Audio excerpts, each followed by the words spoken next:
Welcome to our event. I want to thank Perry for the glorious introduction. I'm pretty sure he worked a bit on that. I hope he did. All right, the format of this event is something like, I have a list of questions that I'm going to ask our panelists. Eventually, we will transition into Q&A from the audience. The questions we will be accepting through the direct message feature on Instagram. Our Instagram handle's right there. So make sure you leave whatever questions you have there, and then we'll make sure we get the questions across to our panelists. Before I dive into the questions, I want to get the elephant out of the room already. So, Dr. Zhana, what is with all these tattoos? What is the story behind these tattoos? Is that the elephant in the room? Pretty much for me, yes. I'm a fan. How much time do we have? There's like a lot of tattoos to talk about. An hour and a half. I mean, if you don't want to comment, I can just ask you the most difficult question I have with me.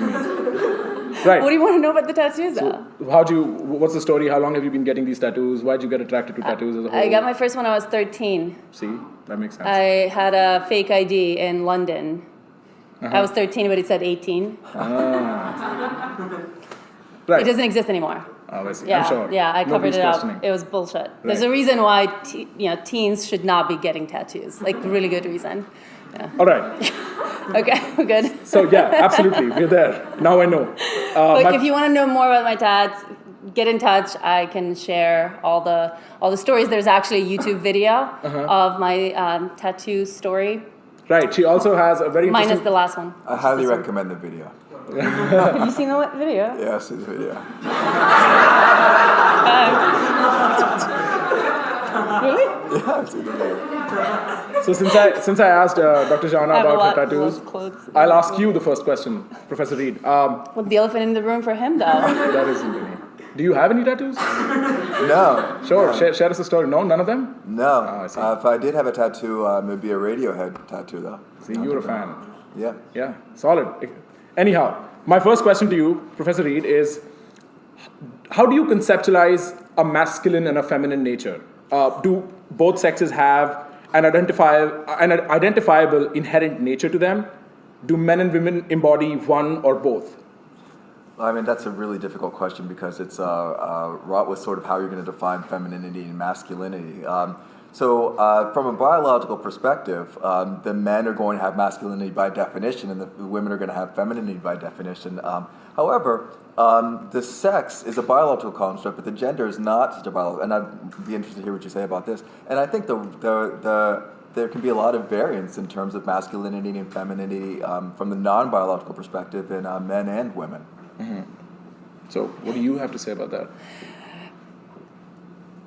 There are a lot of different constructs that we're talking about here. So sex, as Ian said, is a biological thing, and it's not very simple either. So there's genes involved, there are hormones involved, there are hormone receptors involved, there are actual genitals involved, and those things can all kind of line up in a very simple way, or it can not line up in a very simple way. And so in about 1% of the population, they don't actually line up. So you get female, male, and intersex folks. Intersex, the book. Who is the author of that book?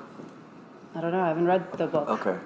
There's a book on intersex called Intersex, where she talks about all these things in a very enlightening way. Yeah, there are a lot of differences of sex development that can lead to these things not lining up, which is the chromosomes, XY, the hormones and the hormone receptors, and then the actual genitals that we see at birth. So you have that. Then you have gender, which is like this massive construct that has gender identity. Who and what gender you identify as, and you have a man, a woman, trans person, non-binary, genderqueer, gender fluid, whatever identities are available, and different cultures have different identities available to people to identify their gender. And then masculinity and femininity is actually not that.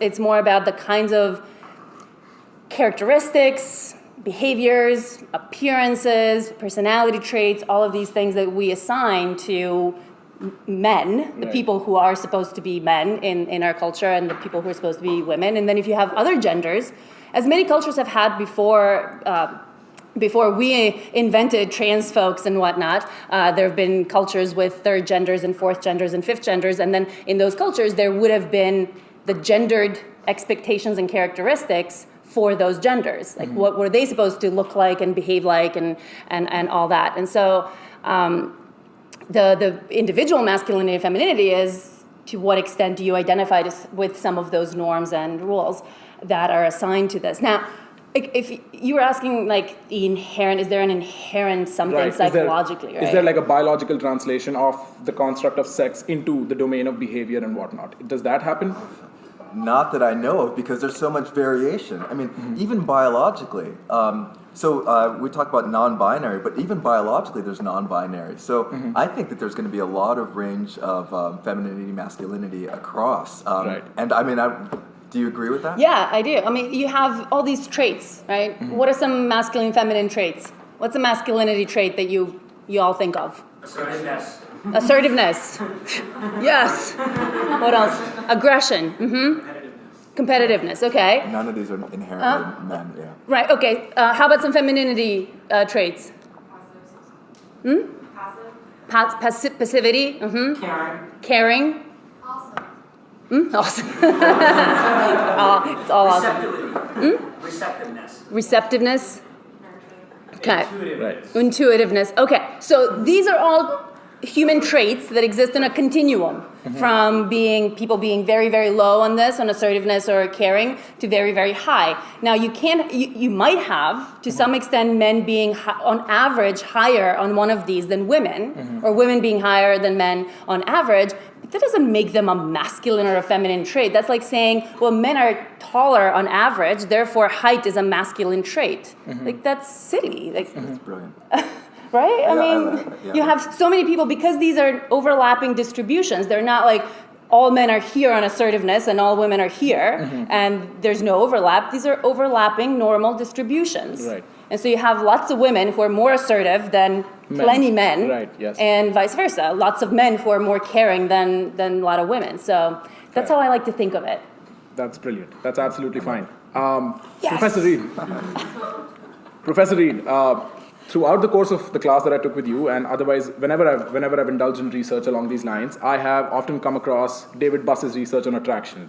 Yeah. What does science have to say about what men and women are attracted to in each other? Like, what do men like in women and what do women like in men? Let me just preface this with the questions that he has. Like, that's my entire semester of human sexuality. Like, he wants us to cover the entire semester in 2 hours. But so good luck to us. I'll try my best to condense a little bit.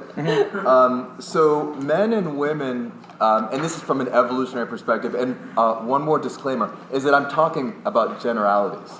So you guys might be thinking, well, that's not me, or my Aunt Susan isn't like that. That's fine. These are not specific individuals. These are generalities. So men and women basically want the same thing, which are good genes and good parental investment. And by parental investment, I mean care, non-genetic care that's given to offspring. Now, the difference is that men and women both provide genes, but the parental investment is completely different. So a man's parental investment is economic, but a woman's parental investment is biological. So she spends a lot of time weaning the kids, caring for them. So her body plays a huge role in that. So for that reason, women are going to be, in comparison to men, more interested in money and wealth and possessions. And men, in comparison to women, are going to be more interested in the physiological characteristics. So men want the best genes and the best environment they can get. Women want the best genes and the best environment they can get. Sometimes this comes from the same person. So if you're like Brad Pitt or someone like that, you've got a lot of money and you've got great genes. But sometimes a woman can get the best of both worlds by getting genes from one guy and an investment from another guy.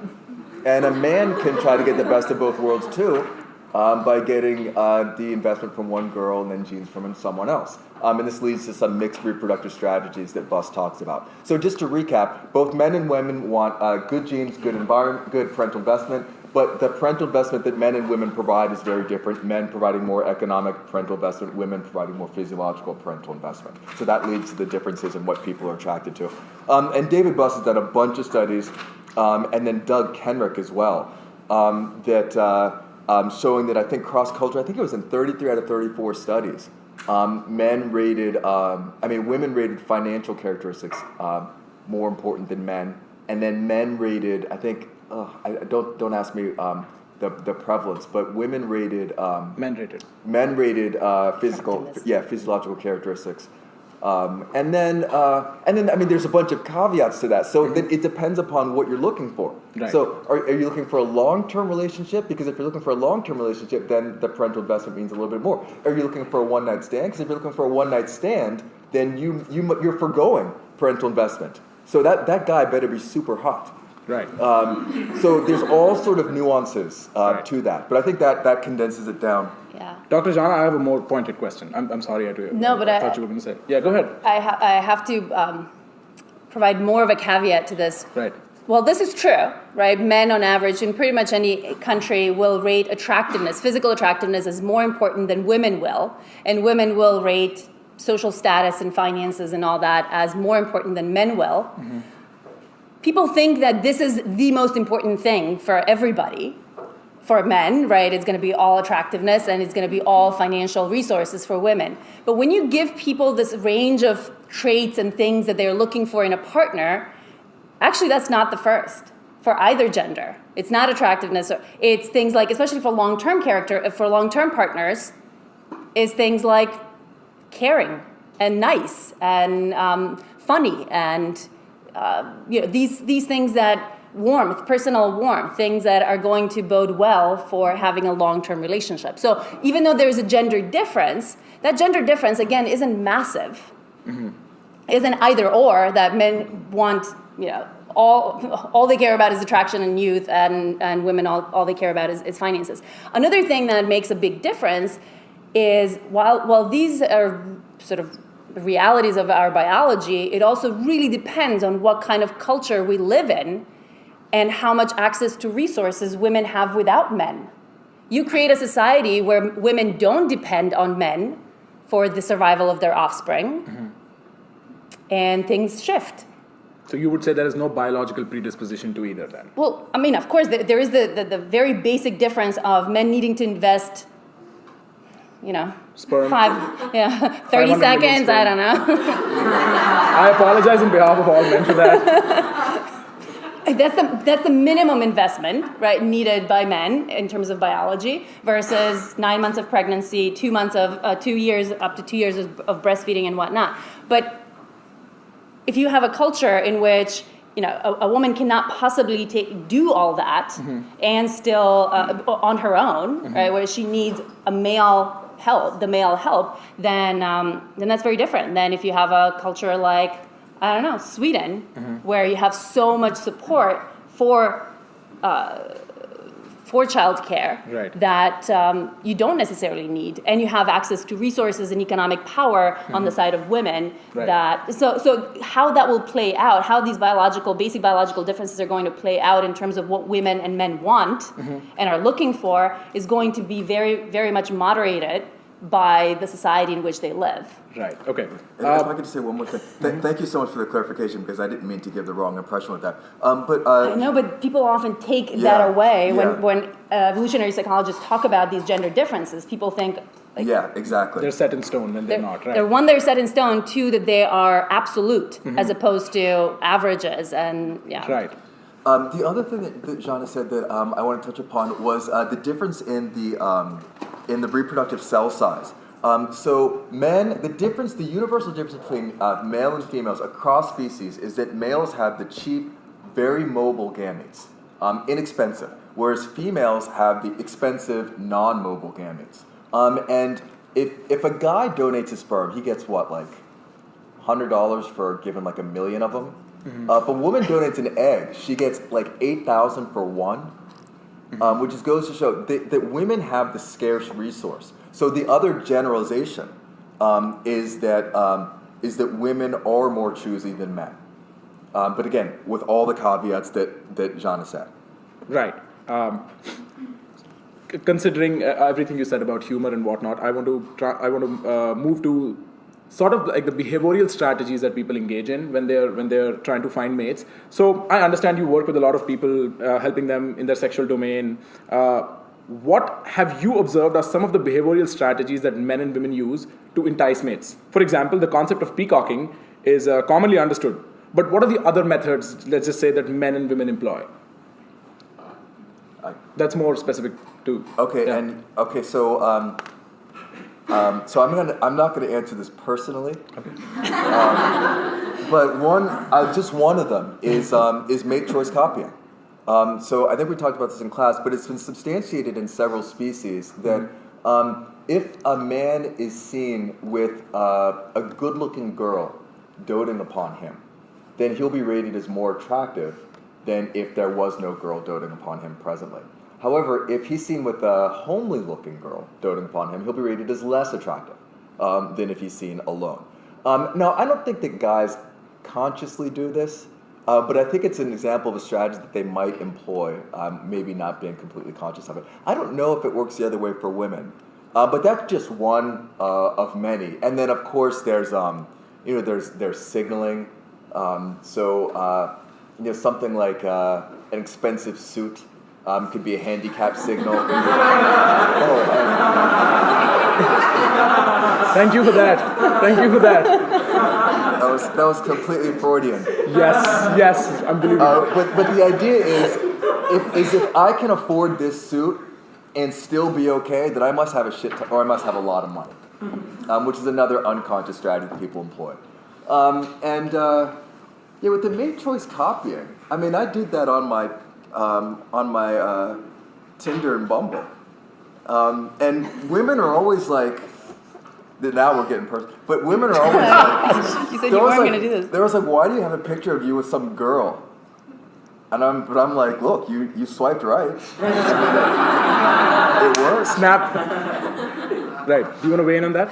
I mean, to whatever extent these evolutionarily based psychological mechanisms are relevant in a culture, then people will do those kinds of things. So from your private practice, have you observed some behavioral phenomena that people use to, signal availability, entice mates, any of that? Do you want to say something? There's lots of different kinds of things. I mean, Right. you have things like, I was just doing this on my podcast, talking about, women making out with women. Who are straight women making out with other straight-ish women for the male gaze because they want to attract partners that way. You have all sorts of things that people will do. Fair. So people will, men will have photos with their nephews and nieces and pets in their photos to signal that they can be caring, right, and not just rich. And so you have lots of different things that people will do depending on what they're looking for and what is being valued in a culture. There was a study that I just read a couple of weeks ago looking at what people were doing in Orthodox Jewish communities, and you want status, right? People want status in there, especially among for women for looking for male partners, and there the status was that you're this very pious person, and so that was considered that's what you were trying to signal in that. So of course it's going to depend on what is considered status in the community. Another strategy, and again, I will defer to Zhana on this because she's the expert in this. But I loved a book by Marty Haselton called Hormonal that came out a few months ago. And there's a portion of it in which she talks about how women change their behavior based off when they're ovulating. And again, maybe not conscious of these things, but wearing different colors, staying out later, being attracted to a different type of guy, the bad boy, more likely to cheat on their partner when they're ovulating. They're hornier. They get more money when they're stripping. They walk, if they wear a pedometer, they just walk more. They wear more jewelry, more makeup, Although, I don't know, we've been studying these shifts, ovulatory shifts, that around ovulation you have this increased level of interest in sexuality, in sex, and especially in sex with people who are not your primary partner, and towards the bad boys that you want to get the genes from, but you don't actually want to marry. Right? But which kind of makes sense. But I do want to point this caveat that one, we're now, even though I love Marty's work, but there's now more and more research that maybe we're overstating to what extent these hormonal shifts are happening. And also, even if they are, there are minor effects. It's not like all of a sudden you go from being, nothing, no sex, no partying, no nothing, and then all of a sudden you turn into the wildest, whatever. Right. So they're relatively modest shifts, even if they're happening, and they might not be happening in many women. All right, so I have a very casual question to ask you here. About casual sex? Kind of. We'll get to that for sure. I was wondering more along the lines of the bad boy that both of you were mentioning. There is this perceived interest, at least stereotypically speaking, in the bad boy as opposed to the nice guy finishing last being the opposite diametric, end of the spectrum. What do you have to say about that? Like, is there a such thing as attraction towards the bad boy inherently? Are they attractive? And then why do the nice guys finish last? They don't, actually. So many people disagreeing with me. They don't. The real attraction is what's called the tender defender trait that you want to go for if you're. No, go ahead. Yeah. I think I know what you're going to say. Okay. That was my look. That the bad boy. The bad boy, in one hand, is someone that can be a protector, and so because they are strong and powerful and whatever, and they're not afraid of using that power if needed. But so you want ideally someone who can use that power to protect you, and so it's the tender defender trait. Right. But, And I think the biological irony is that women have bred men. Like if there was no preference for a bad boy, they would not have evolved. Right. Right. Fair. Dr. Zhana, there's some darker aspects of that. Right, if the bad boy if that sort of charming and charismatic, but at the same time narcissistic and callous personality all go together, and they do. And then on top of that all clusters with greater desire for casual sex. So all of these traits kind of all cluster together. Right. And what you get there is someone who wants more casual sex, doesn't really care so much about the morality of how he interacts with with the women that he's seeking access. And then very often that does lead to success. Right. And that's how you end up with more of those genes being propagated. Right? Dr. Zhana, in the modern mainstream media narrative, men and women are labeled very differently in discussions about the number of sexual partners they've had. Men are perceived as sexual conquerors, while women are labeled as sluts, right? The commonly held belief is that this is because the society... So we are trying to reclaim sluts, so... The commonly held belief is that this is because society judges men and women differently with regard to their sociosexuality. Is this true? And if it is, why is this the case? I mean, there are both biological reasons for that and social reasons that are kind of jumping on and making those biological reasons even more bigger. And then there's patriarchy. We have to bring that in. The part of this stems from the biological differences because women can always know whether they're the mother of the children, and men cannot or couldn't. They can now. Nowadays we have DNA analysis, but we didn't used to. And so if you have a paternalistic and patriarchal society where whatever is available, all the the animals and the land and everything that people own, the possessions are patrilineally inherited, then the men want to know that they're leaving that to their own offspring. And one way to do that is to control female sexuality and not let them have access to other men, right?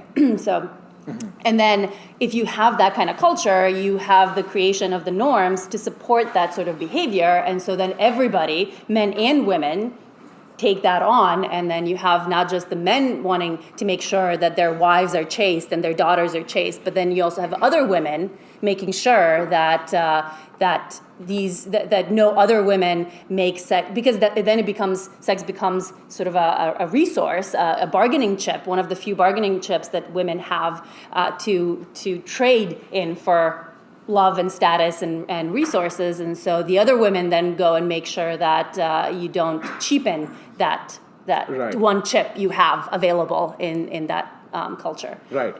Professor Reed.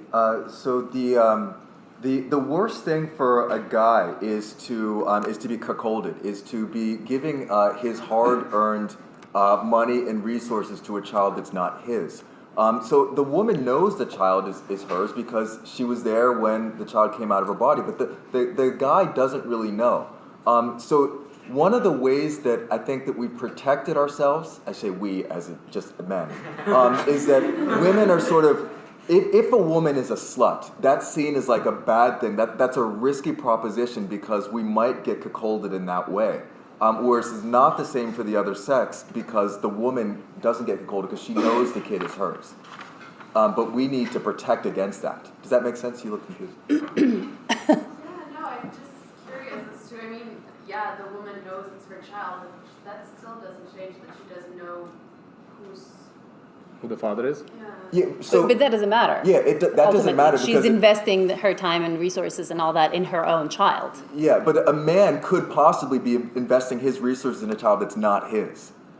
So if he knows, or if a woman is a slut or has a bad reputation, I didn't mean that in a pejorative way. Sure, yes. But We it's understand also that here. the guy's fault if he's fucking around a lot and then invests a lot of money in children that he doesn't. We Well, wanna- but if he does that, then that's his choice. So a man's mixed reproductive strategy, and again, this is a huge generalization, is to have a family at home, and he's giving his resources to them, but to have some on the side that he doesn't have to give too many resources to. A woman's reproductive strategy is to have sex with a really hot guy and then marry a really rich guy. That's the optimal, and it's purely in biological terms. So like, Yeah. none of this should be construed in the moral landscape at all. Just, No, it's purely biological terms when you have patriarchal and patrilineal societies where all of the stuff that men have, they own and they send it on to their own children. Yeah, and I forgot to say the caveat is that just because I'm saying the way things are does not mean the way that things ought to be.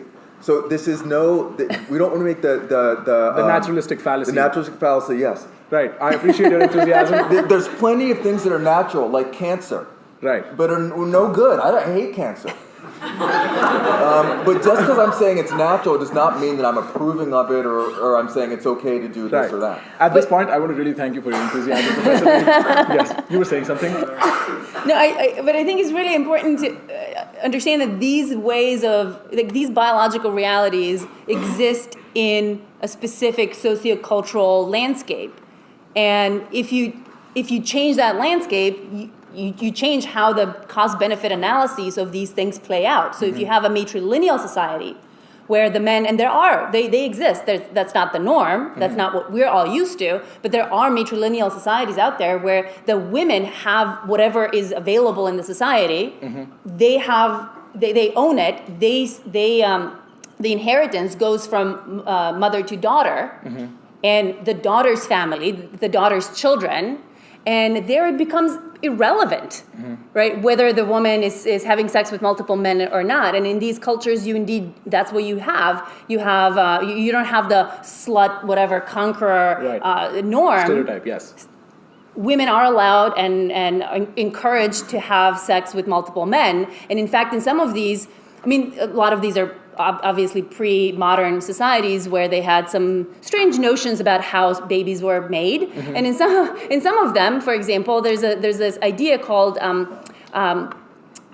portable paternity. They thought that every guy who had sex with a woman Is now responsible is for it. partially responsible for the baby. Like different men and different contributions from the different men make a baby. And so the more of those you have, the more dads you have. Right. And then all of them going to contribute something after the baby is born. And so No, that actually helps me transition into my next question very nicely, and you can elucidate on everything you're saying right there. So you seem to advocate for a reconsideration of the conventional view of an ideal relationship, right? The world seems to believe monogamy is the ideal architecture of a relationship, but you advocate for consensual non-monogamous Western relationships. world. I mean, including India on the eastern side, but yes. Well, that's still the sort of the modern Right. Western world. Right, yeah. right, yes. But you advocate for consensual, non-monogamous relationships and even polyamory. Even. My tone was telling. My tone was super. But in any case, why is that the case? How do you understand non-monogamous, consensual, non-monogamous relationships? Oh boy. It's a big topic. Mm-hmm. I don't advocate for everybody being non-monogamous. Mm-hmm. So I often get somehow misinterpreted as saying everybody should be promiscuous or non-monogamous or whatever. No. What I do advocate for is changing the expectation that everybody is going to fit in this one box that we have available for our relationship styles in our culture. And it is kind of a modern Western world. So in non-Western societies or pre-modern societies, about 70% allow for multiple spouses for the men.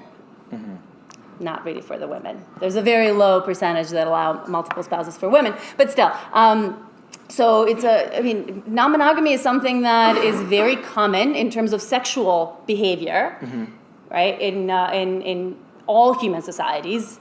It's usually, though, in a non-consensual form, otherwise known as cheating, right? So that's very common, and also in a serial monogamy form, as going from one partner to the next, but not at the same time. And so more and more people these days are realizing that there might be a better way to incorporate multiple partners at the same time without the betrayal and cheating and all that. So that's the consensual non-monogamy version. And even polyamory, where you're not just having sex with other people, but you're in long-term romantic, loving, committed relationships with more than one partner with the express knowledge of everyone involved. Right.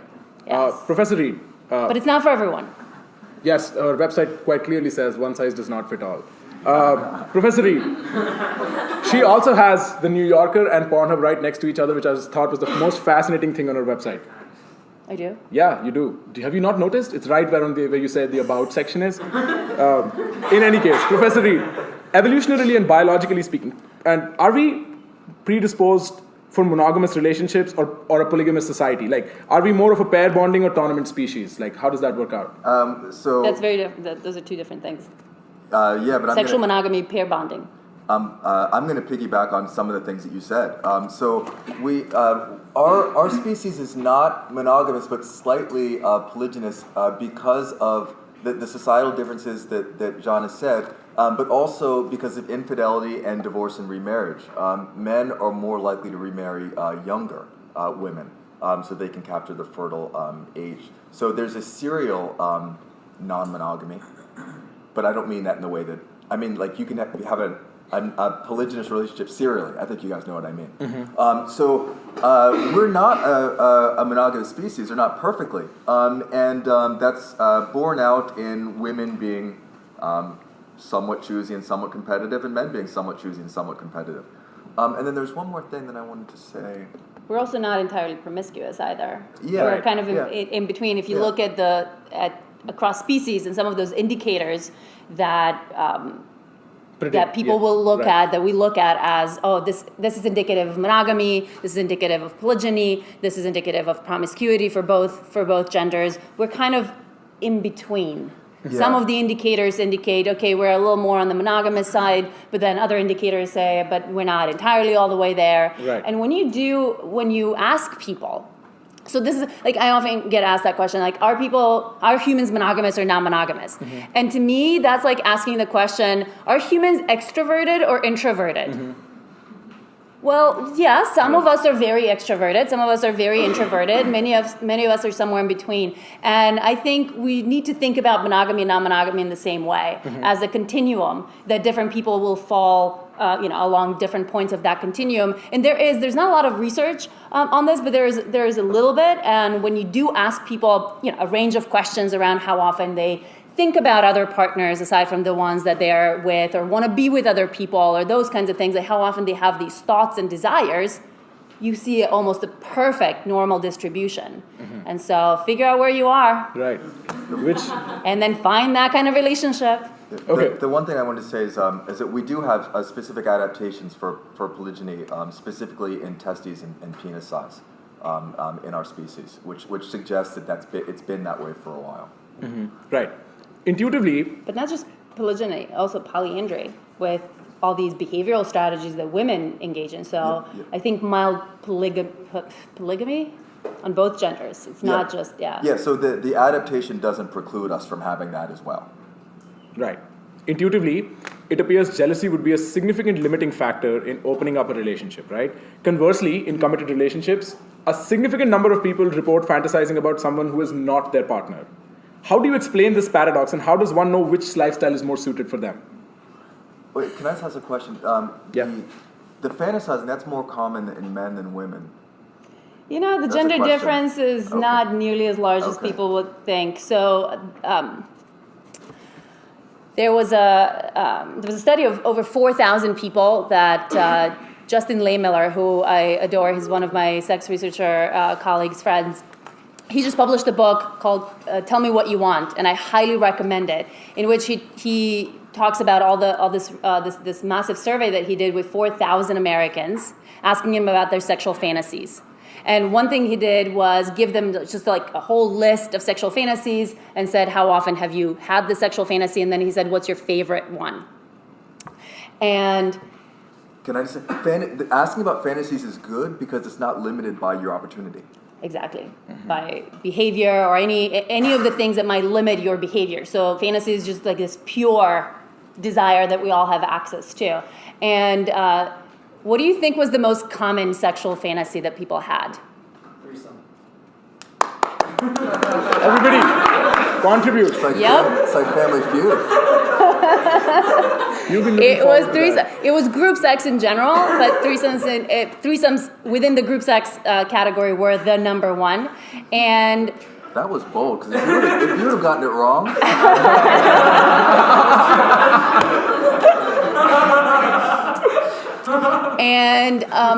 about 90% of people had this fantasy before.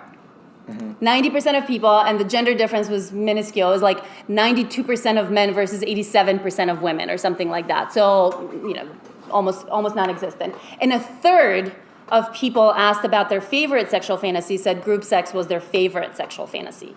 A third. can I just ask you a question? Now, if with that in mind, do you think that's evidence? Like, would you see that as evidence that if a person did have that monogamy is not for them, or do you think that doesn't matter, just your own? I don't know. That's a good question. I think, no, a lot of fantasies people don't necessarily want to make a reality.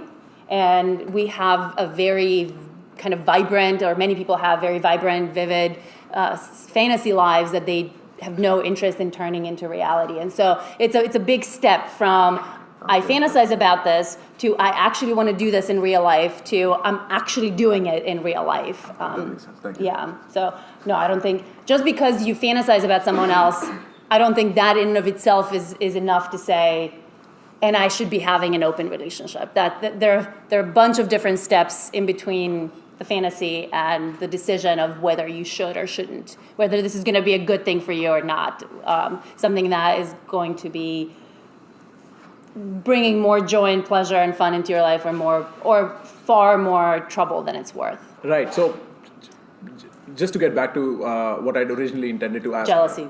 Yeah. So jealousy being on one hand, and then the fantasy being on the other. How does one understand what is really made for? Like, what are they made for? Are they more comfortable in non-monogamous relationships or monogamous? How does one go about figuring them out? Like you mentioned the steps. What are those steps, somewhat?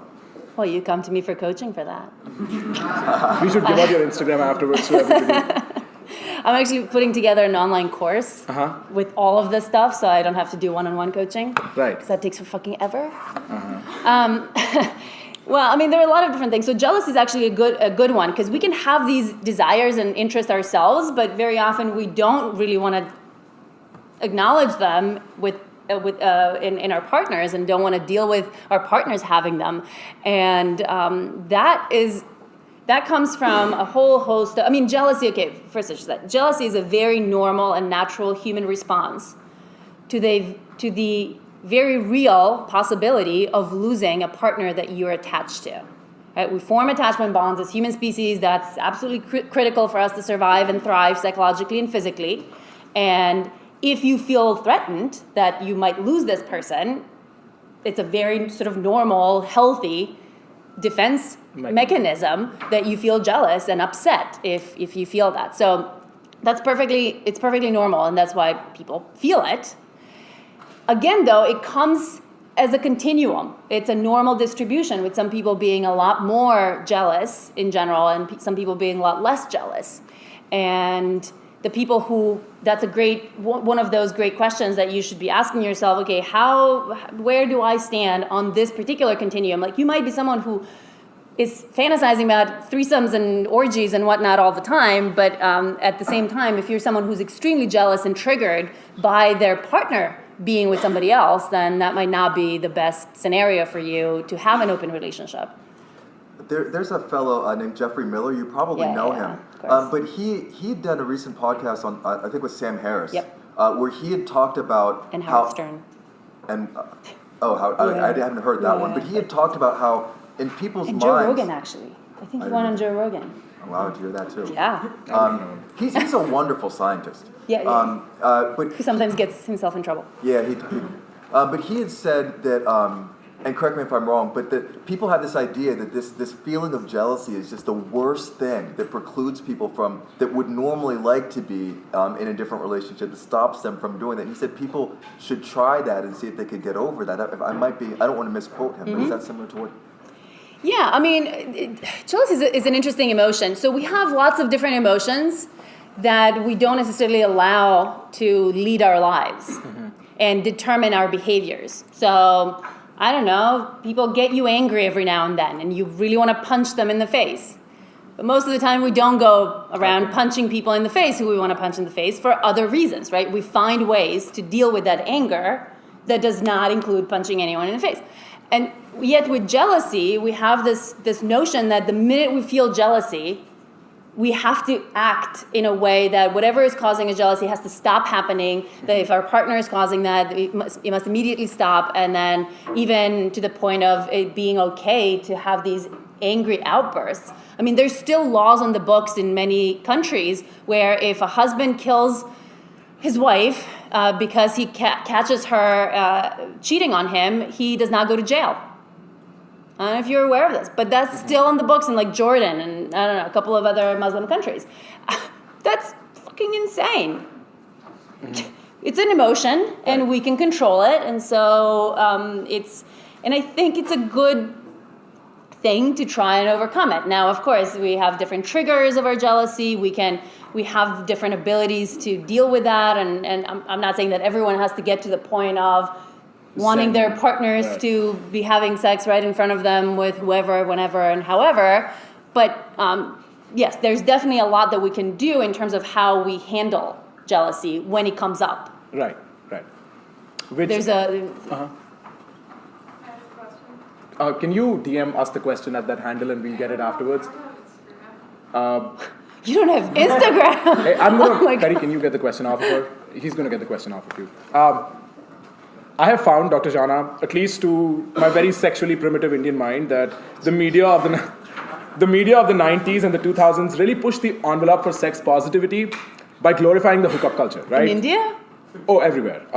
At least I saw that in India. So Joey from like Friends or Barney Stinson from How I Met Your Mother are two very resounding examples from my past. What do you think are the pros and cons of promoting casual sex in that way, in that particular fashion? In which fashion? In a hookup culture fashion, instead of I don't know, the alternative might be something more amorous in that sense, some more intimacy in that sense. Did you ever get to watch How I Met Your Mother? No. It's okay. wonderful. So I would let you comment on that if you have to. The way Barney Stinson. Yes, you know this cultural reference, so you go ahead. I'm not American. That disturbed me forever. Like that reference disturbed me forever. But go ahead. The Barney Stinson? Right. Yeah. So like that fashion of promoting sex positivity. How does that impact the society? I have no idea. Wait, I'm sorry. Can you, for those, is there anybody else who Barney's doesn't get right. the reference? All right. Let me think of- There are like three of us. Barney's kind of, I mean, he's a What is ladies' his man. way He's of- very suave. He's very good. He's very intuitive with women.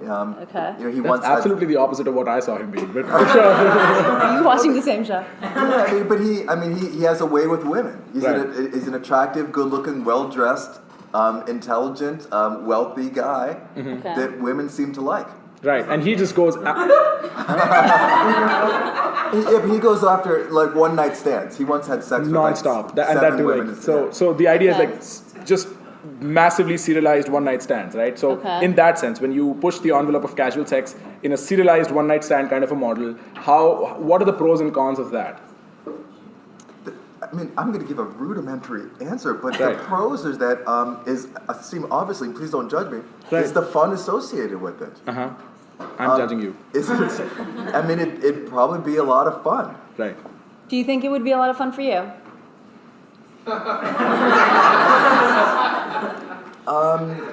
No. Not right.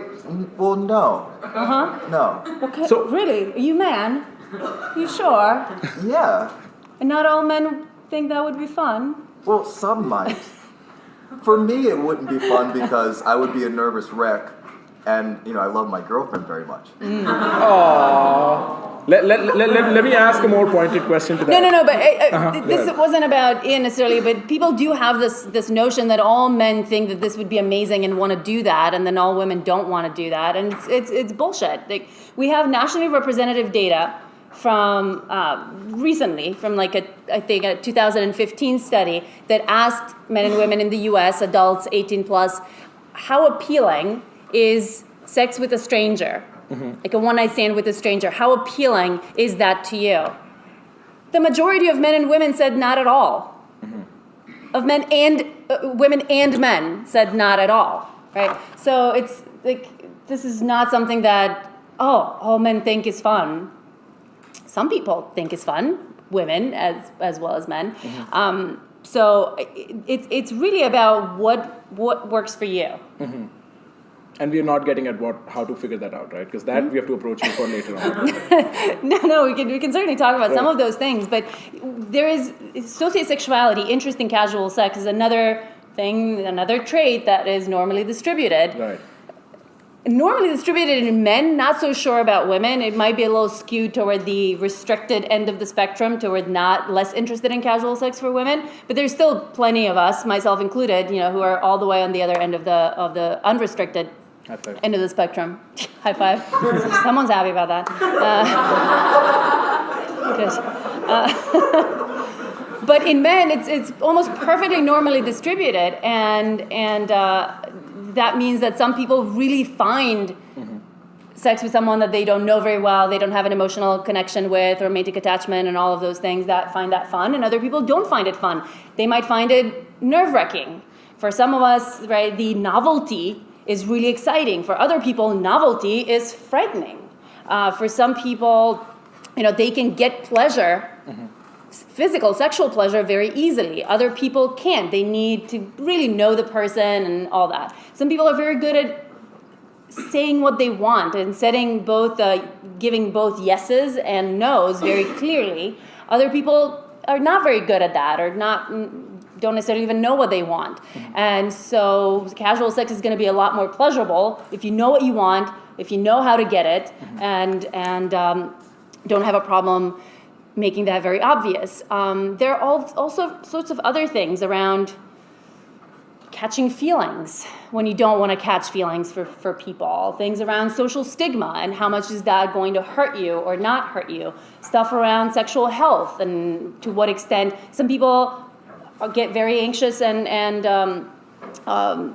fearful around sexual health. Other people are a lot more whatever about that. And so there are all of these things that are individual differences that will determine whether someone's going to enjoy that or not. Now, I do want to say something about hookup casual sex, the differences between casual sex and hookup culture. And I'm kind of glad you asked the question, like, what do you think are the pros or cons of promoting casual sex in the context of hookup culture? Because you can have casual sex. Like, casual sex is sex with someone you don't have a long-term relationship with, right? And it can be very, very casual, the one-night stand with a complete stranger whose name you don't know, all the way to, I don't know, fuck buddies or friends with benefits that you know to some extent, may have some sort of history with, you've had sex with a bunch of times. So there's a bit of complexity and diversity within what casual sex is, but you can have casual sex, and that act in and of itself doesn't make hookup culture. Right? Hookup culture is glorifying the one-night stand, would you say? No, actually no. Hookup culture is a particular set of norms that govern how casual sex happens. Right? You can have different types of hookup culture. I think that we're thinking of hookup culture as this very, very specific type of hookup culture that you often see on college campuses that involves, I don't know, what does it look like? What does hookup culture in your mind look like? Whether you engage in it or not. Maybe you have friends who do it, right? It's only friends who do it, I'm sure. But do you want to comment? What does it look like? Being intoxicated. There is a lot of alcohol involved. Yeah, everybody's drunk. Hookup can mean anything from a kiss to sex. Yeah, there's lots of vagueness around what that is. What are some of the other rules governing hookups on No clothes. no clothes? No, but on a serious level, does somebody have an input to that? Yeah. Well, I think a lot of it is intention as well. You're going out with the intention of finding sex, not to connect with a human. Yeah, so a lot of it has to do with, like, we're not going to put in any intimacy and any passion and any connection with these people, right? This is going to be just sex, physical, mechanical kind of thing. That's one way of having hookups. You can totally have hookups that are a lot more connected, even if you don't see that person again, or even if you don't have a long-term, whatever, romantic relationship with them. There can be a much more connected and intimate hookup, and a lot more mechanical and detached hookup. And so the hookup culture that we have, which I don't think is particularly healthy, is a lot of intoxication, not a lot of discussion around consent or boundaries, not a lot of discussion around pleasure, and this very gendered kind of difference in the experience of pleasure with this is really, the guy's orgasm matters the most in heterosexual hookups, and if she comes, that's great. It's a nice luxury, but it's not a necessity. And what else do you have? You have, we don't talk to each other after that. We ignore each other after that, even if we really enjoyed spending time with each other. But this was a hookup, and so this big dichotomy of hooking up versus something more. And the slut Shaming stud phenomena, yep. kind of double standard. So there are all of these, like, just stupid and unhealthy norms that have developed around what hookups are and how they're done, that ends up in a lot of people not actually enjoying and making the most out of them. There is an alternative. I don't know to what extent you're familiar with the existence of sex-positive communities and culture, but you live in New York City, and there's a shit ton of that happening. I mean, a lot of it is in Brooklyn. I'm not sure what's available up here, but They'll make the effort. They'll go down there. but it's not that far. I mean, it's kind of, there are sex-positive cultures and communities, and you have a big hookup culture in these sex-positive cultures and communities, but they're governed by a completely different set of rules. They're governed by low levels of intoxication, by genuine human connection, even if you never see that person again, by caring about their pleasure, your own as well as your partner's pleasure, caring about consent and boundaries being negotiated and respected. Not there being no double standards. So if you hook up with someone, you don't talk shit about them the next day, and everybody's honest, and you don't try to manipulate people into hooking up with you who don't actually want to be hooking up with you, and so on. So you can totally have different kinds of hookup culture and have casual sex in these better cultures. Right. Sorry, that was a very long. No, that was absolutely perfect. But I'm really passionate about this. I want you to be having better casual sex. I want you to, if you're having hookups, I want you to really be enjoying your hookups and doing them well, and remembering them the next day, for Christ's sake. Right. Thanks to Pornhub, we have a very interesting window into what men and women are searching for online right now, right? So, Dr. Zhana, there are some statistics that I want you to Can you comment ask on. him a little bit? I just talked so Sure, much. fair. I'll ask you. But actually, that was kind of piggybacking off your response with him. But sure, the question, there are some very interesting facts that I have from the results that Pornhub posted. Men generally search for MILFs, Japanese, and hentai porn over everything else. Women lead men in searches of lesbian porn. They watch pussy-licking porn 300% more than men and gangbangs 100% more than men. Do you think this is an accurate representation of what people desire in their intimate lives, or are these searches merely like voyeuristic indicators? I read a book called Everybody Lies last summer. I don't know if you've heard of it. Has No, I anyone did, read yeah. it? That book was amazing. But people don't lie to Google. People Or lie to Pornhub. Facebook. And so, I mean, I don't know about Pornhub, but I'm guessing that people don't lie to Pornhub either. So I think the epidemiological data you get from Pornhub might be more accurate than what you might get from a survey in which people might be Dishonest. Yeah, Right. I think this is true for Google based off of this book. I would assume it's true for Pornhub as well. But it seems to me a lot like the fantasies that you were talking about before, where you don't have to worry about an experimenter judging you or something like that. You're Right. kind of making this fantasy whatever come true on Pornhub. So I think that there's got to be some desire for it. I don't know if that extends to real life, and this is just my thought about it. That's actually what people are interested in. They're searching for it. So how does that square away with men searching for youth if they're searching for MILFs? Well, so there's a couple things. Men typically want someone who's of high reproductive age, which maxes out at about, I think, 19, and then fertility, which maxes out about 24. No, 25, no. 25, yeah. 24, 25. Yeah. Yeah, I'm so, agreeing with you. Yes. Okay, yeah. So typically that men want a woman that age, or they're most attracted to that age. However, there's so much variation and so much overlap in what people are interested in that, I wouldn't be surprised if there was some sort of MILF stuff on there. There for sure There's is. a lot. Yeah. And then, My paper says that. There's so much. and then, there might be something. Would you say it's like a Freudian factoid that there is like the converse that exists with MILF pornography being right at the top for men? Like what's happening there? I don't know about You don't want to comment on that? But the MILF might be more sex experienced on that, but it might be something that guys find appealing. But I don't have the data to Right. back that claim up. Yeah, I think the best explanation that we have for why MILF is such a big category is the experience factor that you don't get with a 19-year-old or whatever. Right. Okay. That is attractive. Uh, But fantasies are fascinating. You were talking about cuckolding being kind of the greatest threat that men can possibly experience. Yet That's this very is hard. one of the most common fantasies, apparently, among straight men, to want to Right. see their wife or girlfriend being fucked by another man. yeah, that's It's tough It's to reconcile huge. that evolutionarily. It's huge. fear as an aphrodisiac. Would that be an explanation? Is it just like facing?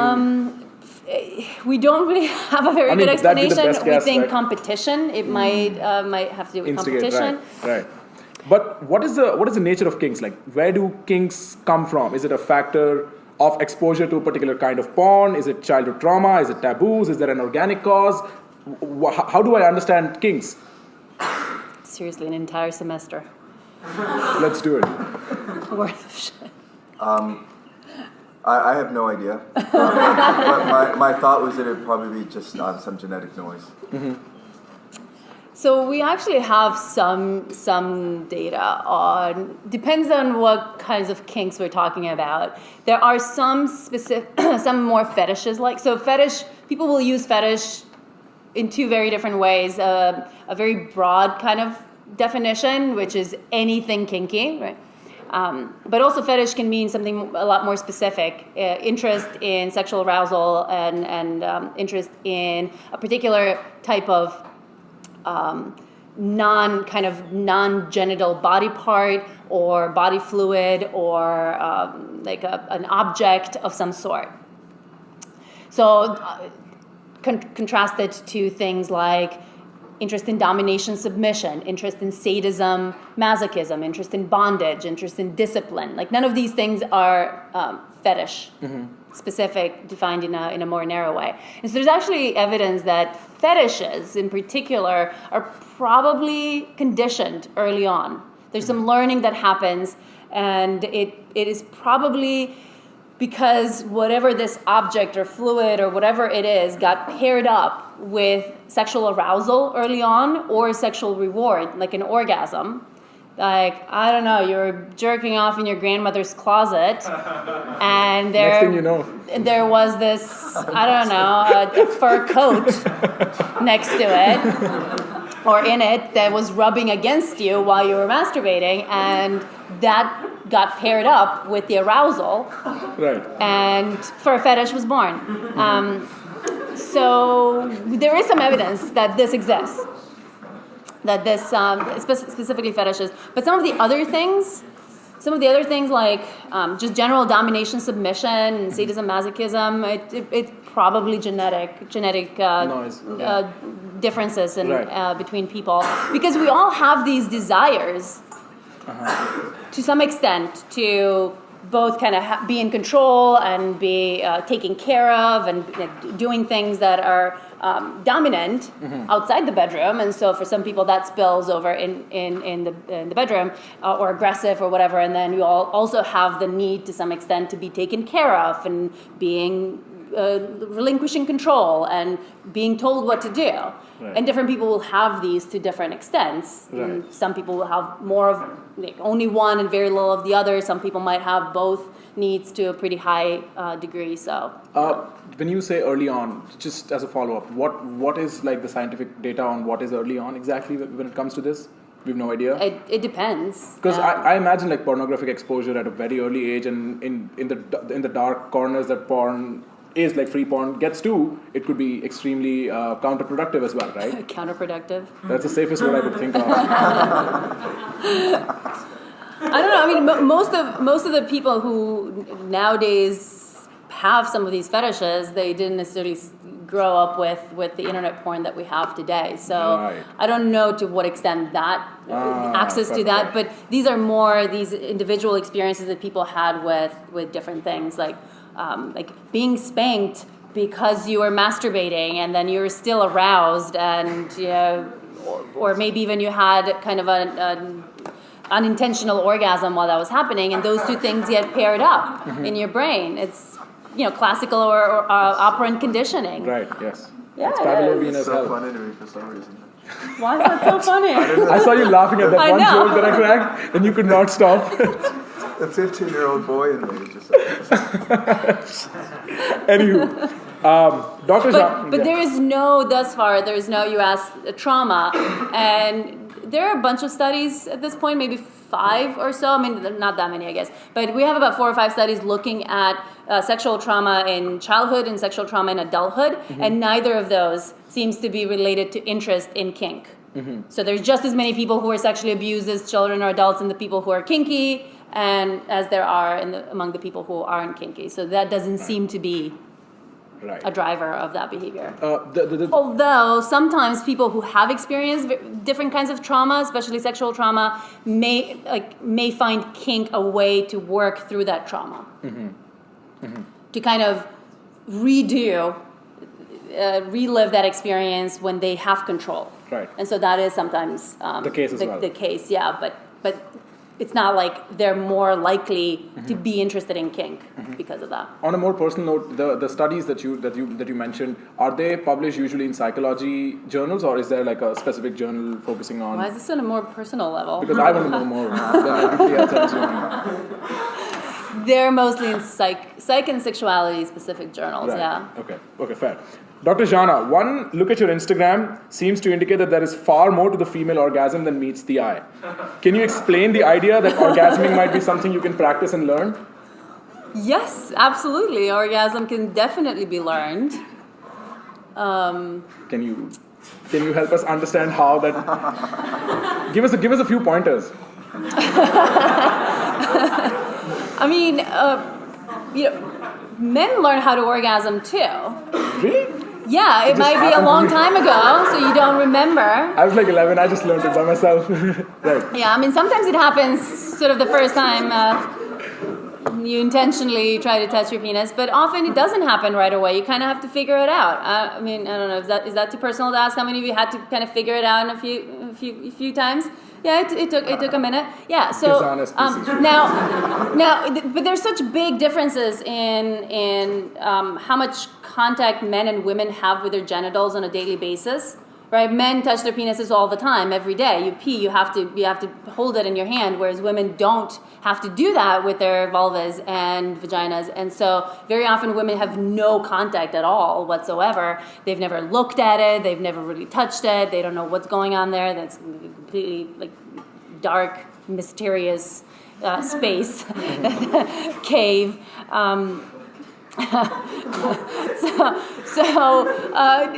It starts with getting to know what is down there and interacting and kind of having pleasurable experiences with it in other ways and learning the kinds of strokes that feel good and don't feel good. That's another thing. Like people think, oh, it should just happen during penetration.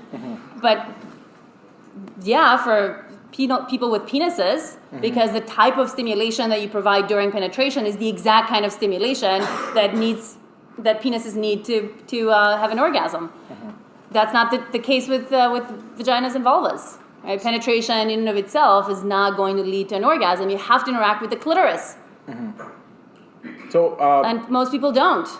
That would be like, so the female orgasm, like that would be the equivalent of saying if penetration was, if you say penetration needs to lead to an orgasm for vagina owners, that would be kind of like saying rubbing the testicles should be what leads to orgasm for penis owners. Like that's kind of the amount of stimulation that vaginas get. It feels good, yeah, but for most people, most of the time, rubbing your balls is not going to make you come, right? And so that's kind of the same. So you just have to spend some time interacting with the external portion of the clitoris. right. You can try to interact with the internal portion of the clitoris too, but the clitoris is big, it's massive, right? It's not just that little nub that you can see. That's just the external portion of the clit, and then the clit extends. It has these like beautiful legs. 12 years old. No, I was gonna say, yes! Every time he gives me the look, I'm not even looking at you, come on! That's an insinuation I'm not gonna take. Go ahead. You Want to draw it out? I'm actually terrible at drawing. I should have brought my vulva puppet. We should have let you know before. Yeah, you should have My let me bad. know. Absolutely. But yeah, no, so the clitoris is really big. It's kind of the size, in terms of the erectile tissue that exists in the clitoris, is the same amount of erectile tissue that exists in the penis. Volume-wise. It's just you can't really see it, right? Most of it is inside. It has these beautiful legs that kind of go around... there are two sets of legs, kind of. One that attaches to the pubic bone, and then one that kind of goes around the vagina and the urethra. And all of that is erectile tissue, and it all engorges with blood when vagina owners get aroused, and it all feels good. That's why vaginal penetration does feel good. That's what the G-spot is. Right? The G-spot is not some magical entity, anatomical, specific, unique entity down there. It's just the area where the clitoral legs kind of come around, and this is like imagine this is the clitoral legs, and then this is the urethra, and then below that is the vaginal canal, and that's the area where these all three come together. And so you can push up, and you engage the clitoris, you engage the urethra, you engage the vagina. So you can definitely learn. You get to practice. Right. You get to practice with the kind of stimulation that actually gets clitorises off. Right. OMGS.com. OMGS.com is a great resource for that, yes. Someone's been studying, paying attention, yeah. So 12-year-old Professor Reed, my next question. What do you Don't ask him about the clitoris. No. I'm going to steer clear from that, yeah. What do you think is the evolutionary purpose of a female orgasm? That's actually a legitimate question. I know, yes. So I think. All of these have been legitimate questions. Yeah. Oh, I thought the laughter was. I mean, some people might surmise that that it feels good and that it's reinforcing for women to have sex, and that may or may not be true. However, the data suggests that the male orgasm sort of ejaculates, whereas the female orgasm actually sucks up the sperm. So the sperm retention is greater if a female orgasms than if she doesn't orgasm. I think she retains about 5% more of the sperm if she does than if she doesn't. So it has a specific evolutionary function. But Although it's not necessary, I mean, you can certainly get pregnant without the orgasm. No, not necessary. So it might help a little bit. Right. I think we're still, there's not enough research on that. We need more on sperm retention and orgasm, the upsuck, the whole upsuck. Are you familiar with Christopher Ryan's Sex at Dawn? Yeah. Right. So he has a whole notion of it. What do you think about that? Like the female orgasm being sort of this call to polygamy, this call to other potential mates and whatnot. Have you heard of that? No. No, he's talking not the orgasm. He's talking about vocalization. Oh, the vocalization. Yes. Yeah, yes, why right. women make so much noise during sex. So one hypothesis is that they're trying to signal that they're sexually available to other men. Right. It's a hypothesis. I don't know. Is it based off any theory? Well, some people are trying to argue that that's indicative of women not being monogamous, but I don't know. No, but the orgasm, I mean, I think we're still debating that, right? There is some indication that there might be some evolutionary benefit, some reproductive benefit to the female orgasm, although on the other hand, you can certainly get pregnant without feeling pleasure or orgasming. Right. So it might be some other people are arguing that it's more of a side effect of the male orgasm being necessary, but I don't know. Right. So before I transition into the audience Q&A, can you help people understand where they can reach you out, like on Instagram or whatever you use? Is there? I don't even know I'll my get you, Instagram. You don't know Your Instagram game is poor.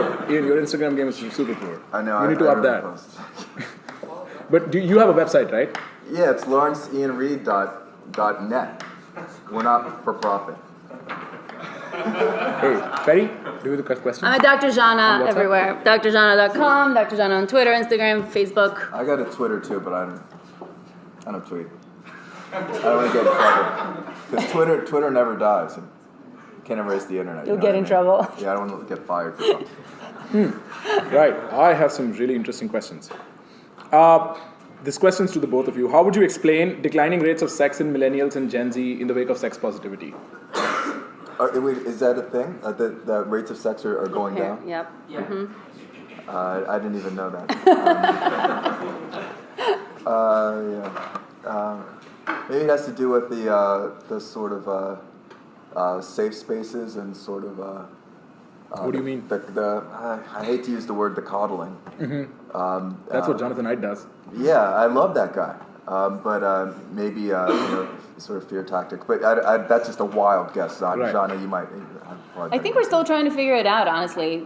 We have noticed this trend that millennials are having less sex in terms of frequency, with actually fewer partners than the previous generation. They're more likely to stay, to not have sex or be kind of sexually inexperienced for longer.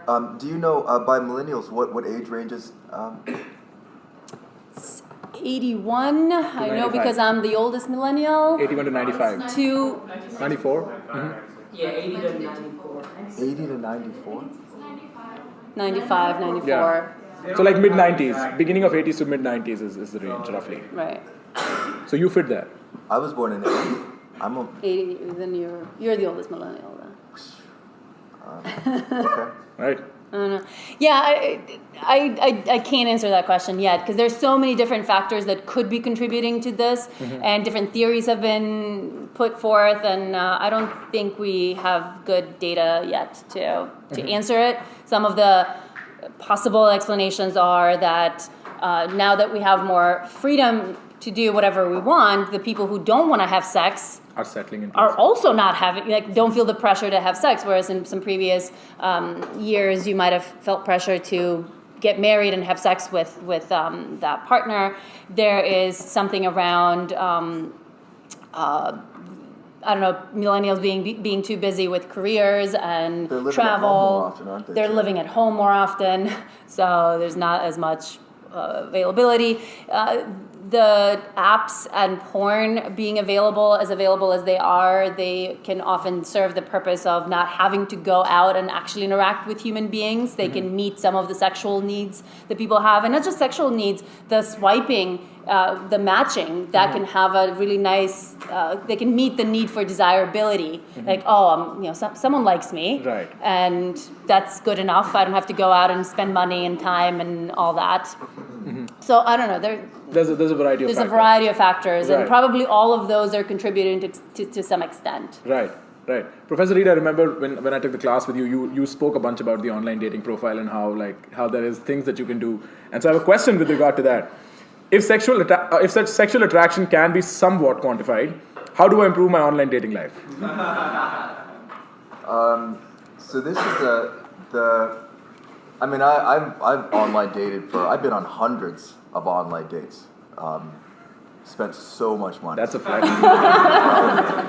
But the best advice I have comes from that book, Dataclysm. It's a really interesting book if you guys haven't read it. It's by Christian Rudder, the guy that made OkCupid. But what he found was OkCupid used to have a 5-star rating system. Now it's just a plus, a thumbs up or thumbs down. But what they found was that so you can get a 3-star in a myriad of ways. In one extreme, everyone gives you a 3. So there's no variance, there's no standard deviation. The other is that like half the people give you a 5, half the people give you a 1. And then you've got a large standard deviation. But what they found was that the larger the variance, the larger the standard deviation, the better you did on there. So don't do a one-size-fits-all type of strategy. When you're on there, just be yourself. And put yourselves in situations where honesty is the best policy, and then be yourself. So don't lie on your profile, because if you lie on your profile, you're gonna have to lie on that date. Just be honest, and then when you meet them in real life, you can be honest. So I would say just don't do a one-size-fits-all on there. My profile.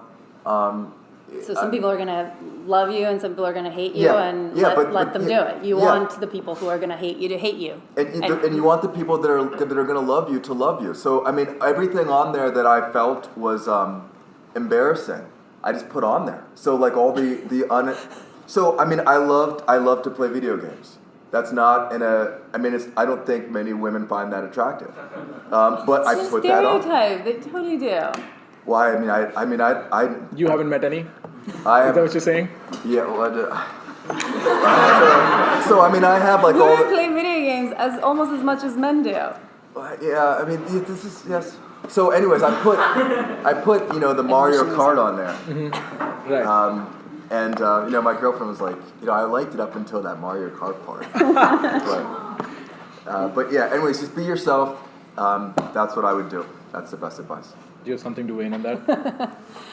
Yeah, I mean, it also depends on what you're looking for. I think a lot can be said or deduced from your profile in terms of what you're looking for. So put the things that, like, if you want the long-term relationship, you might want the caring, the baby, I don't know, photos, the niece and the puppies, right, yeah, and I don't know. There's also the book is fascinating, but they find that men, if they have a shirtless picture, they do better than men without a shirtless picture up until they reach the age of 35, in which it breaks even and then drops off. Women do better if they smile. Men do better if they don't smile.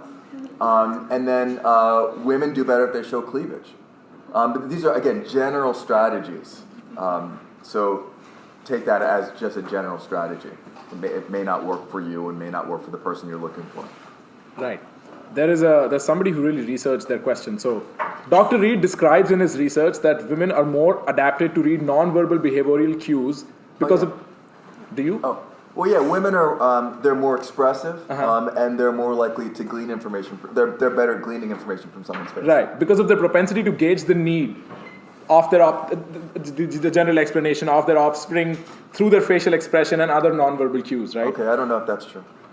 since 68%, and somebody quotes Robert Greene on that, of human communication is nonverbal, how can men develop the same abilities as women to read nonverbal cues? Interact more with babies? Start with intersubjectivity, right? If that's what led to it.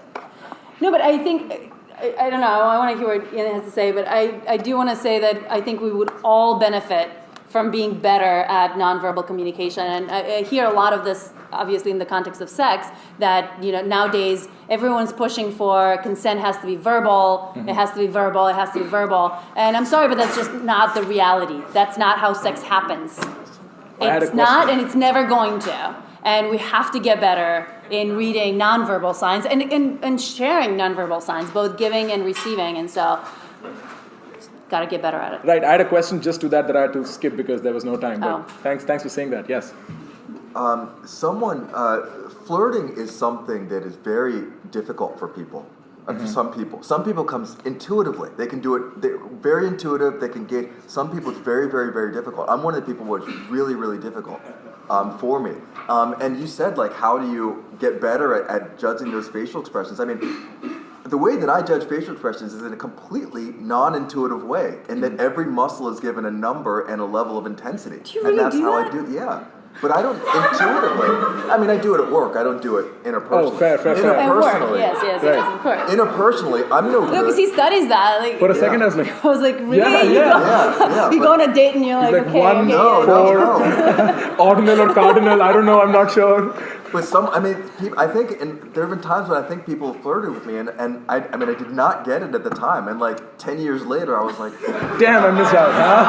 yeah. So I don't know how you can get better at that. If you figure it out, let me know. I'm sure we can do some trainings and such. But flirting is very interesting. It's sort of like this, because I think what you want to do, and only someone like me would try to figure out an algorithm for flirting. But I think what it is this, it's this sort of ambiguity, that goes along with it, so that you let the person wonder a little bit.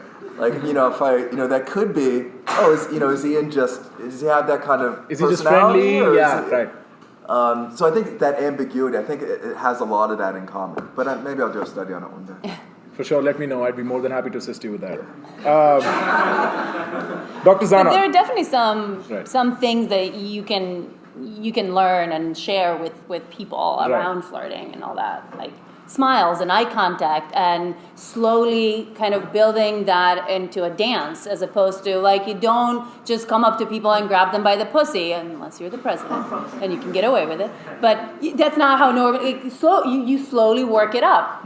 If you see someone across, I don't know, on the street or on the subway or across the room, you start with eye contact, and then maybe a few more times of eye contact, and then maybe a smile, and then maybe you say something, and then it's like this dance back and forth with small incremental Yes. Right. shares, both Yeah. verbal and nonverbal, body language as well as words. And I get the sense, and you correct me if I'm wrong, but that comes much more intuitively to you than it does for me. I think that's a lazy approach to things. I'm just messing. No, but Would you say that that comes? Yeah. I mean, that has come pretty easily to me, yeah. But I don't necessarily think it's, I don't know. So, I don't know why. Yeah. I think probably anxiety plays a big role. Yeah, I would think that and personality differences. I Right. would think. Like neuroticism levels and Well, I was thinking extroversion.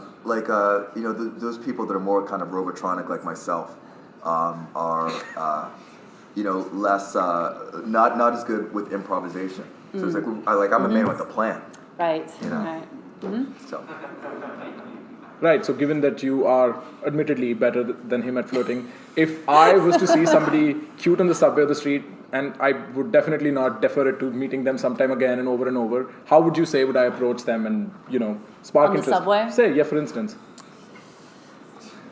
Oh boy, it's funny. So I've been teaching Human Sexuality for 5 years now at NYU, and every year I ask my students, would you what do you think about street attention or street subway? These non-sexual spaces. Right.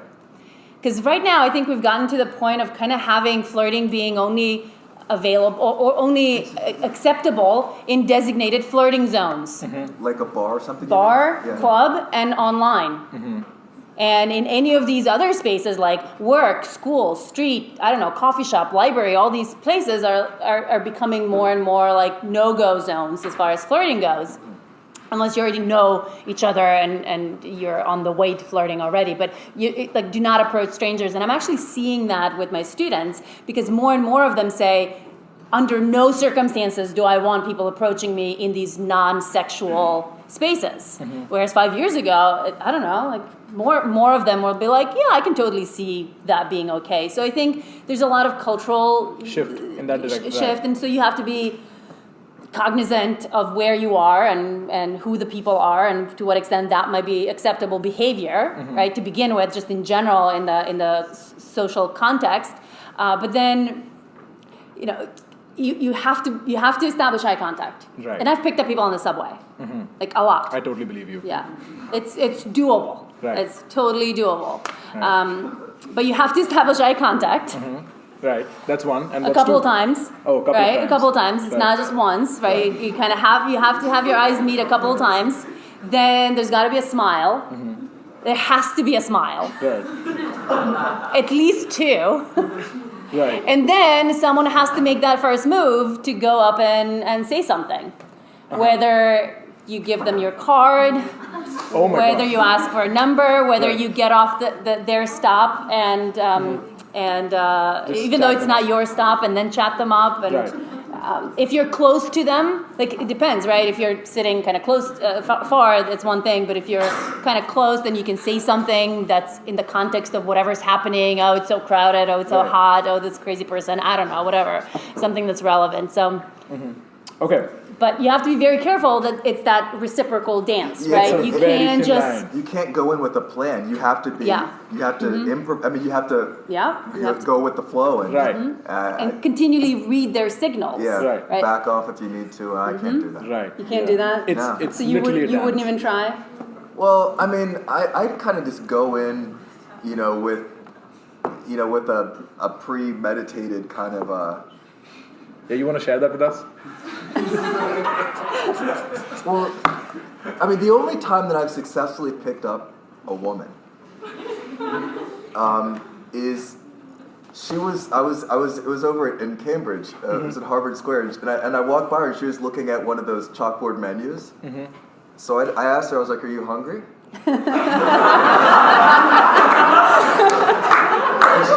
She was like, "Yeah, I'm hungry." And I was like, "All right, I want to buy you lunch." So I bought her lunch. That was the only successful. See, that's a great example of using what's happening in the situation to Okay, but to there's start a a conversation. myriad of failed attempts. Just right behind, just in the shadows of the Yeah. one successful attempt? Yes. Right. Fair. At least you give it a shot. Dr. Zhana, what are some of the ways we can make open non-monogamous relationships work, specifically if our partner is a bit resistant to the idea? And that's a big question.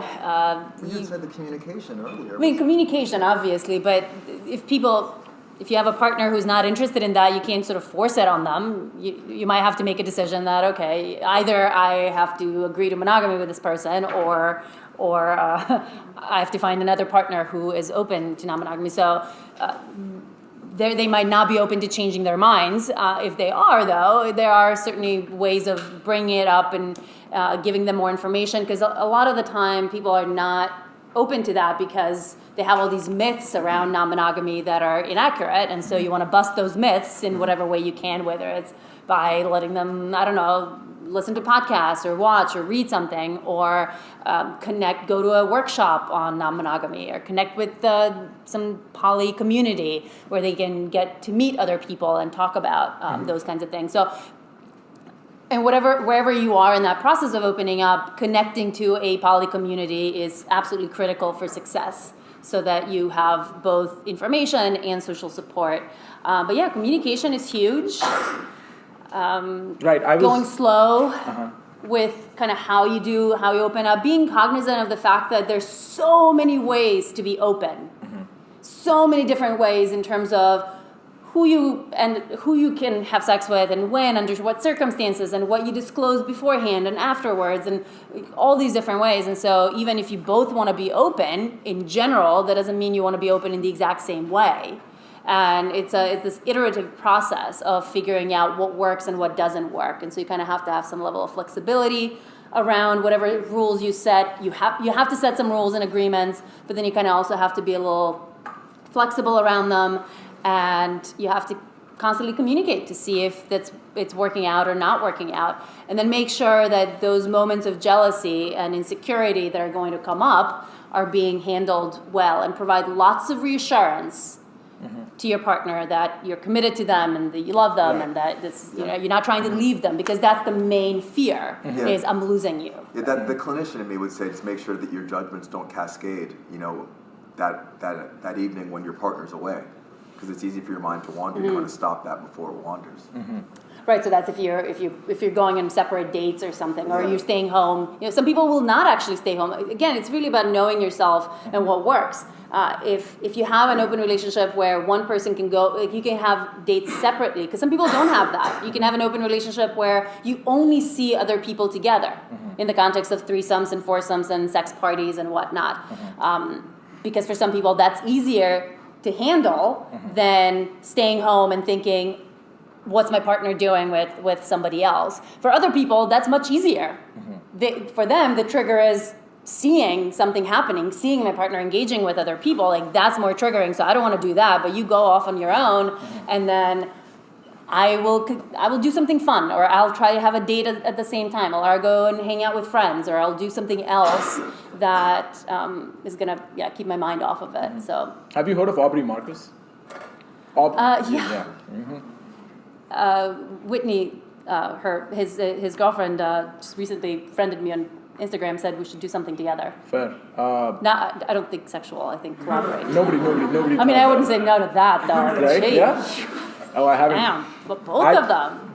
I just went over his on the YouTube where he talks about like his first experiences with letting his girlfriend go on a date with somebody else, and how it was just the most terrifying thing that he explained up until he says how he felt liberated once it was done.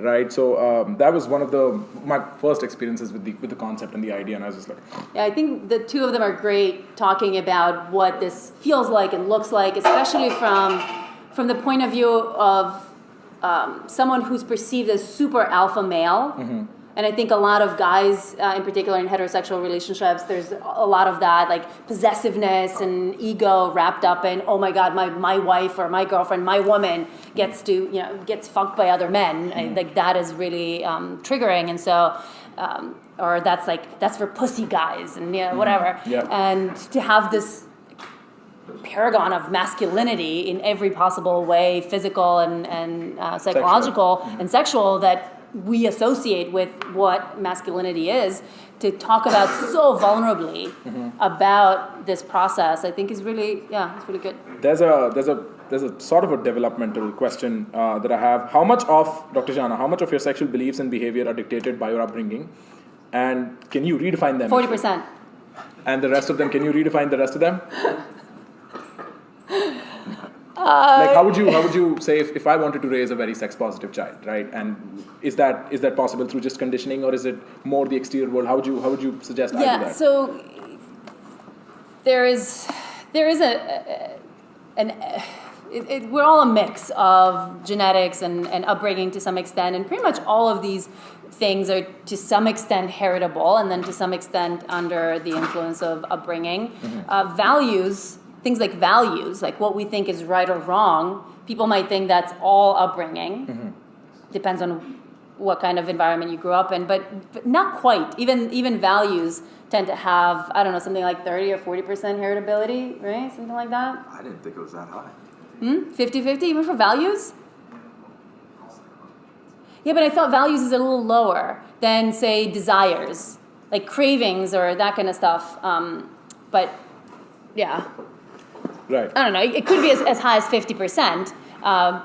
But yeah, so then that's the genetic potential you've been given. But then there is this like 40, 50, maybe 60% that is under the influence of upbringing. Right. Professor Reed, what is the evolutionary explanation for love and its existence? I'll give the quick version. So finding a partner is a lot like finding an apartment, and that if you're looking for an apartment, an exhaustive search isn't practical and it's not possible. That's true if you're the owner and if you're looking for a flat. So what happens is that both parties have to settle, knowing that there's a better apartment and there's a better tenant out there. Now that leaves both of them very vulnerable, because what's going to stop the tenant from leaving the minute they find that better apartment, which, based off the rules of probability, does exist. And what's going to stop the owner from kicking the tenant out the minute they find a better one, which, again, statistically speaking, does exist. The solution to that problem is they sign a lease, which basically says, look, I'm not going to kick you out all of a sudden if you don't leave all of a sudden. And it solves this commitment problem. So romantic. It'll get there. Yeah, he probably rates that too. I know. So the idea is the same thing when you're finding a spouse. That there's someone out there just like you, but taller, funnier, smarter. And that person probably lives in Manhattan. Now, that leaves you and your partner very vulnerable, is that there's always a better person out there. So eventually you need to settle upon someone knowing that there's a better person out there. And we solve that problem the same way that we solve the housing problem. We get married. Basically saying, look, I'm going to make it a pain in the ass for me to leave you if you make it a pain in the ass for you to leave me. Now the question is, what did our ancestors do to solve this problem before marriage was an institution? Yes. The solution needed to be something that would make it such that even if a better person came along, I wouldn't want to be with that person. It would need to be something that would make me feel like I wasn't settling even though I was. And that's what love is. There's a saying that there'll always be a faster gun, but there'll never be one like you. And whoever said that understood love. You know that that idea when you're at the hospital, you just giving birth, and the doctor's like, "Here's your baby," and you're like, "That's not my baby," and he's like, "Well, this one's better. This one's healthier." You're like, give me my baby. That's what love is. Is that when Beyonce moves in next door, even though she's objectively better, you don't want her. That's what love solves that commitment problem. And it is a masterful, beautiful thing that nature selected for. And those of us that are in love, we know it to be true. Because the way that we see that person is that even if Beyonce came here tonight and she was like, "Hey Ian, let's do this," I would be like, I just don't know. Because in my mind, the love has fooled me into thinking that I haven't settled. And it's fooled me so blindly that I would give up Beyonce. That's what love is. Am I right or am I right? Now, I didn't make this up. This was first brought up by a guy named Robert Frank in 1988, his Passions Within Reason. But I didn't hear about it until my old advisor, Steven Pinker, wrote about it in How the Mind Works. That's a wonderful chapter. His chapter in How the Mind Works, Hotheads, is absolutely wonderful. If anyone wants it, I'm going to send you a PDF of it. Do you have a comment on how love operates? Right, that brings me... I mean, I guess just add that it is a very basic human emotion known in every single culture that we've ever known, and it is clearly a very effective way of keeping people together and making sure that they are going to provide care for whatever offspring is born out of that out of that union. Mm-hmm. So right. Yeah, it's great for our survival, and it's not just good for babies surviving, but also it's something that is critical for our long-term survival as humans, physical well-being, psychological well-being, right? We know that human connection in general is something that we can't really live without. So, right. With that, I bring this event to an end. Thank you so much for coming. Thank you so much to our panelists for doing this. It's been a pleasure. Thanks for being here on a Friday night. Don't you people have hookups to get to? They go to Columbia, they have nothing. Oh.